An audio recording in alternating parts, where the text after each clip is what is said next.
Добрый вечер. Мы занимаемся теоретическими основаниями нашего самого духовного начала. Вот, к примеру, вот это шарик, вот это и есть наша душа. Эта фотография сделана вот этим аппаратом. Этот фотоаппарат, с помощью этого аппарата в основном все эти шарики получаются. Ну и вот мы сидели здесь на заднем ряду, когда похоронили Моисея Ефимова, нашего замечательного поэта. Вот. И вот его душа проявилась прямо перед нами. Вот эта голова спереди сидящего и прямо перекрывает этот шарик. То есть эти лучи фотостатически отражаются от этого шарика. И сейчас несколько слов об этом шарике, совершенно в популярном таком обозначении. Можно, вот Олегу будет у меня демонстрировать. Вот, например, наша рука состоит не только рука, все наше тело состоит не только из клеток, состоящих из аминокислот, клеток, аминокислот и так далее, из атомов. Вот. Кроме них существуют в нас у всех свободные атомы, которые локализованы по всему телу. Эти атомы называем управлением. Это совершенно отдельная, но такая же таблица Менделеева, но не вступающие ни в какие реакции. Это одиночные атомы, поэтому они вот в современной науке не регистрируются, потому как они, пинцетом их словить невозможно, и потому как они не вступают, не валентные атомы, не вступают ни в какие связи, спектры их невозможно видеть, поэтому мы их не наблюдаем. А вот таким экстрасенсорным способом, например, я могу ощущать эти одиночные атомы вот по контуру. Вот у меня рука стучит, палец стучит. Чувствую, вот, когда рука моя двигается, когда реагирует на эти атомы. И вот эти контуры, она реагирует. Я могу ее вытащить. Вот она, мы ее вытащили. Вот это теперь тут уже не стучит. Нету тут одиночных атомов. Они перешли сюда. Вот он, большой палец, указательный, средний палец, безымянец. И вот он идет, вот, рука доходит до сюда. Так что вот эти атомы сейчас выведены из тела. Если их ударить конским хвостом, у него антиадгезиозная сила, адгезии нету у хвоста у лошадей, поэтому ею пользуются чтобы духов отогнать, больные атомы отогнать. Если вот так мы ударяю и засекаем время, сейчас 12, вот без 10 секунд нету этих самых атомов, они рассыпались. Но потому как каждый атом электрон там вращается, каждый атом является как бы умной системой, они через 15-20 секунд найдут свои координаты. Вот они нашли, и вот заново расположились. Я не помню, где это было, но когда зрители видно, вот именно то место, где стучала моя рука, нашли, вот расположились заново. Мы их можем обратно вставить, и сейчас восстановилось все. Тут их нету. Эти атомы управления по всему телу находятся сейчас на своем месте. И вот когда ампутируют руку, вот эти атомы остаются. И тут, то есть на своей руке я покажу, если ампутируем, вот эти атомы остаются, и руки нету, и на их место остаются эти атомы управления, и они тешутся, болевые ощущения, вот эти атомы оставшиеся, болевые ощущения передают на болевые рецепторы головного мозга. И люди ощущают боль отсутствующих конечностей. Называют ее постампутационный синдром или называют фантомными болями. Но это не фантомные, это реальные боли. Чтобы прекратились эти боли, врачи дают болеутоляющие лекарства. Вот, а когда мы умираем, тело наше хоронит, а вот эти атомы наши остаются. И чтобы их плотность намного меньше, чем плотность воздуха, поэтому они бесполезны, ничего не ловят, поэтому они собираются в виде шариков. Вот в виде вот такого шарика мы продолжаем жить на вечные времена. Миллиарды и миллиарды лет вот эти шарики продолжают жить в таком виде. И в действительности люди вот эти шарики. А то, что мы, обретая тело, обретаем лишь периферийные устройства. Руки, ноги, глаза, уши, лишь для того, чтобы вот пожить в телесном начале. А в самом деле, самый настоящий человек, вот это и есть в виде шарика. И в таком виде мы миллиарды и миллиарды лет продолжаем жить. Душа живет вечно. Вот это для нас реальность. Вот, например, если обратить внимание на этот шарик, это душа Моисея Ефима. Он, значит, сгруппировал свои больные атомы в середине. Мы это регистрировали как атомы водорода, онкогенерация, онкологическое начало. И он подходит для того, чтобы вот эти атомы мы нейтрализовали. И болезненные процессы его не переходили к его внукам. И обратите внимание, здесь, значит, мы называем вот эту часть фиолетовый хвост, это метеоритный хвост, то есть направление движения в эту сторону. И с фронтом сдавливает атомы воздуха, ну и получается, по-видимому, из-за этого немножко оранжеватый свет фронта. Во всех шариках, которые фотографируются таким образом, регистрируются такие шарики.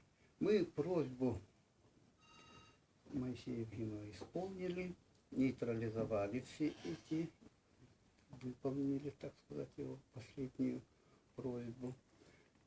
Ну и вообще в людях, когда мы в последнее время часто пользуемся этой методикой, когда в каждом человеке имеются ангелы-хранители, родители наши продолжают нас обслуживать, оберегать от всего. И если у нас есть больные атомы, они демонстрируют в таком виде разные пятна просматриваются. Вот это мы можем сейчас демонстрировать. Например, вот такие светло-желтоватые пятна, если получается в фотографиях, то это в основном у таких людей имеются большие жировики. До 10-15 сантиметров жировики. Это просто чисто эмпирическое такое наше наблюдение. Потом вот в таком виде оставляют они следы. Это в случае тогда, когда эти атомы, эти души неупокоенные. То есть они, когда выходят от нас неприготовленными к уходу, они, вот народ называет их неупокоенными душами. Они даже могут сниматься на видеокамерах в виде как шаровых молний, можно это наблюдать. Еще вот они, например, вот такие следы остаются. Даже невооруженным глазом можно видеть их след. Ну, это почти что как шаровые молнии, природа их. Ну и потом вот эти наши души, вот эти, например, обратите внимание, вот эти 3 шарика имеют одинаковые пятна. Они, эти 3 шарика, эти прадеды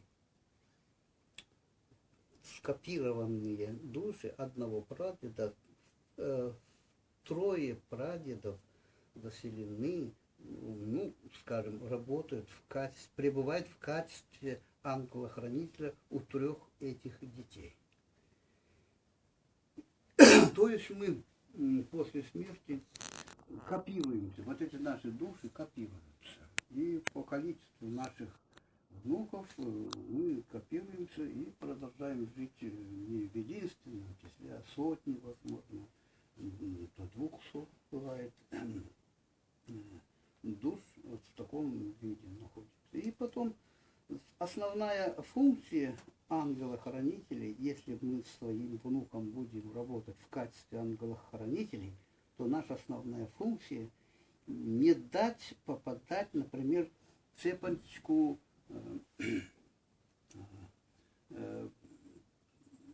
пандемического гриппа, мы так его назвали. Вот цепочка инфицированных атомов, если попадается в организм, сам наш организм вырабатывает вирусов, штаммов птичьего гриппа, козьего гриппа, свиного гриппа, сезонного гриппа. Вот это 4 типа гриппа у нас все четвером группой всегда нашу жизнь сопровождают. Если, вот, например, на этой фотографии, вот первый момент, вот, эта же душа, значит, шарик в следующей фотографии все так же держит вот эту цепочку инфицированных атомов пандемического гриппа.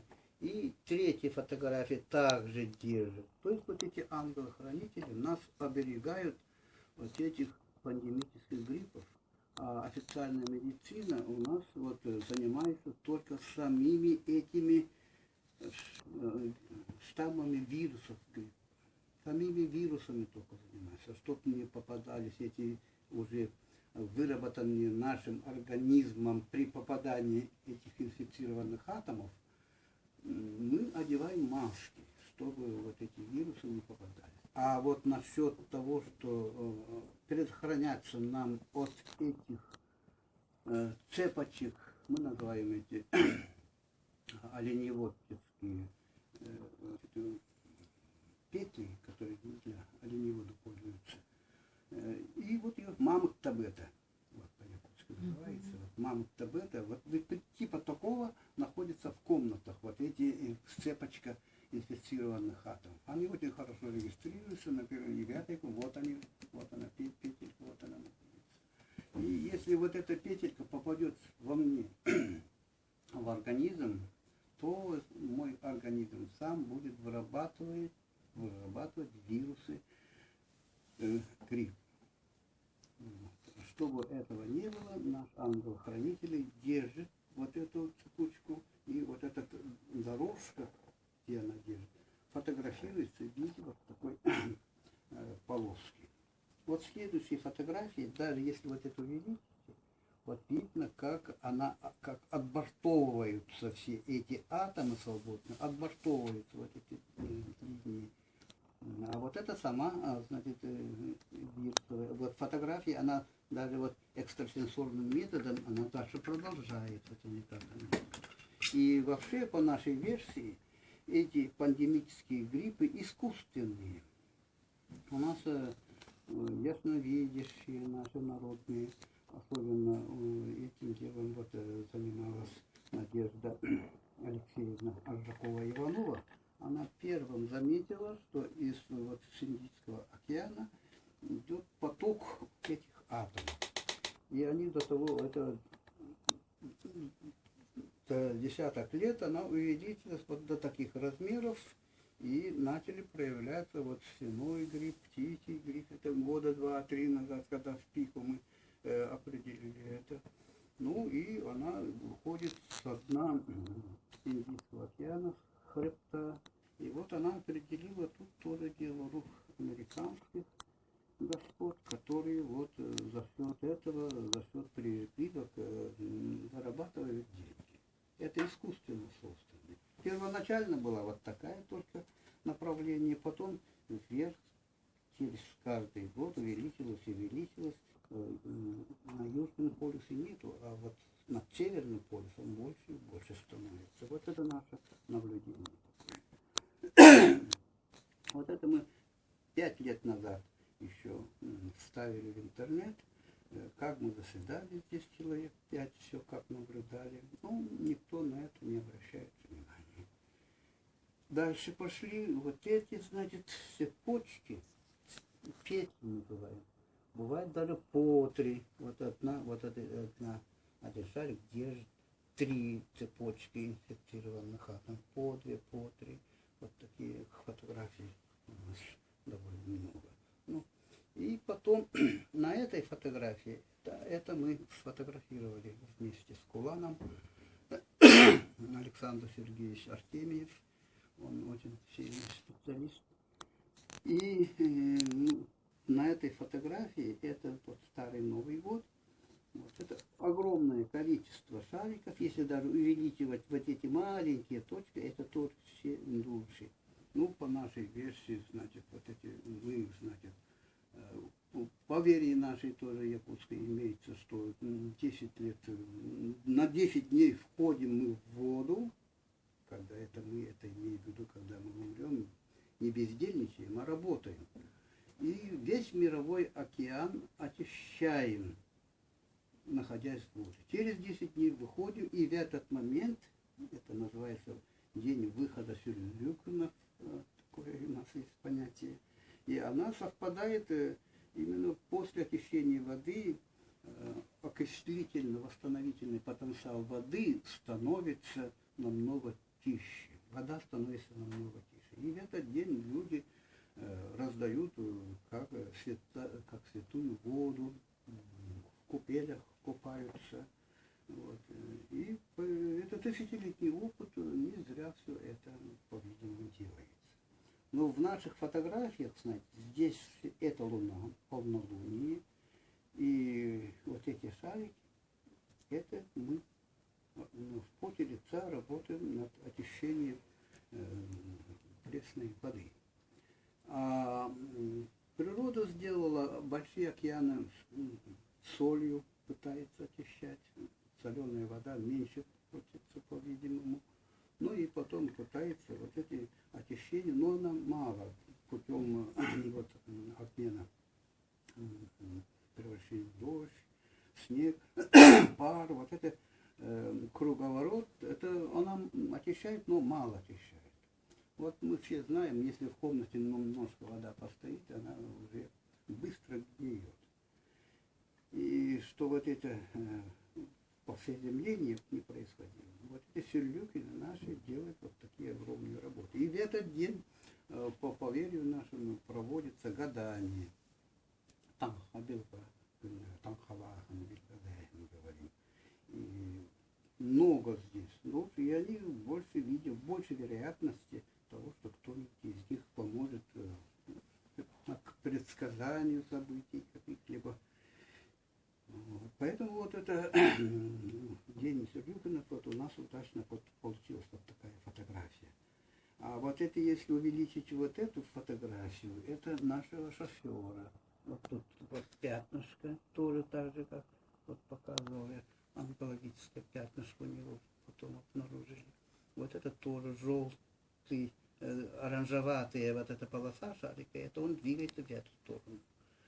Это не сюрюкиновский шарик, а именно вот наш ныне действующий шарик, будем говорить. Так вот, вот эти все системы, реально работающие, это первые в нашей фотографии. И мы для идентификации вот эти шарики, например, это мы амкинский называем консилиум, фотографировали вечером, а утром идентифицировали со всеми, кто пришел на Амкинском консилиуме. И здесь, значит, вот эти номера очень хорошо, спокойно идентифицируются. И тут может человек проверить в интернете, например, она есть. Могут они проверять свои экстрасенсорные способности. Вот, должен, если стучит здесь, вот, и тут стучит. изучить, значит, это совпадает номер этого шарика души и номер источника, обладателя этих шариков. Так вот, вот на этой фотографии это шарики комаров. Если этот снимок увеличить, то вот эта точка, это, видимо, их предводитель. Вот за ним вся стая комарных душ следует за ним. И чтобы она не направилась на нас, и мы не задохнулись, вот наши шарики, ангелы-хранители, охраняют, вот, ну это наша версия, охраняют, чтобы он не повел всю эту ораву на нас, не повел, охраняют. Целое тут идет сражение. Вот эти все наши ангелы-хранители сражаются вместе с этой тучей, чтобы они оберегают нас. Ну, не зря в народе говорят ангелы-хранители.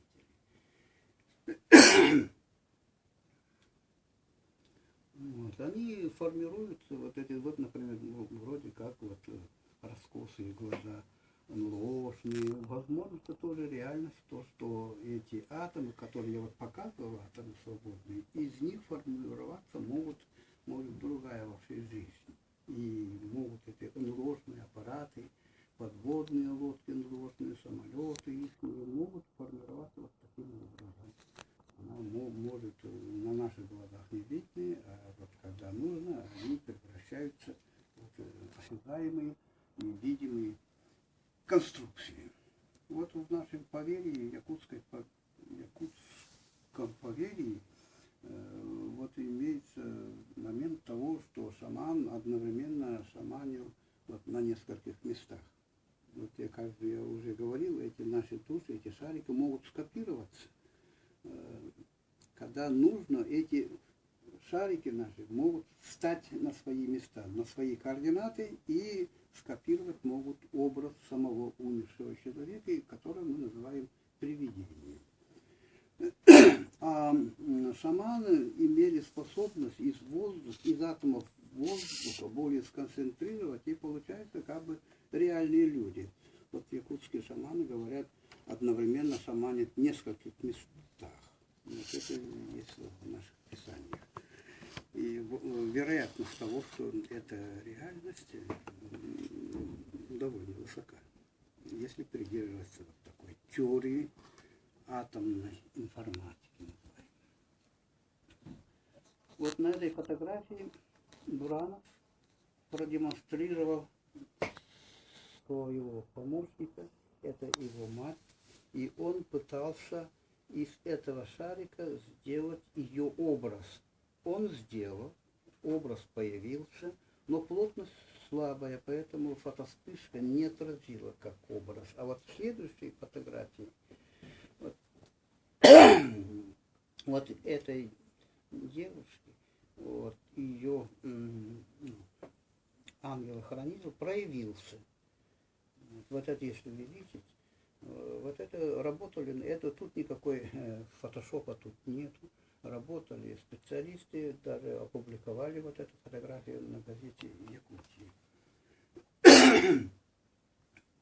Вот это единственная фотография, где получилось, ну, скажем, вот это наши атомы управления. Почему она проявилась? Из-за того, что она стала ближе, на 2-3 раза ближе, чем это расстояние, поэтому ее форма получилась так, что она 2,5, ну 2 с лишним раза больше, чем голова этой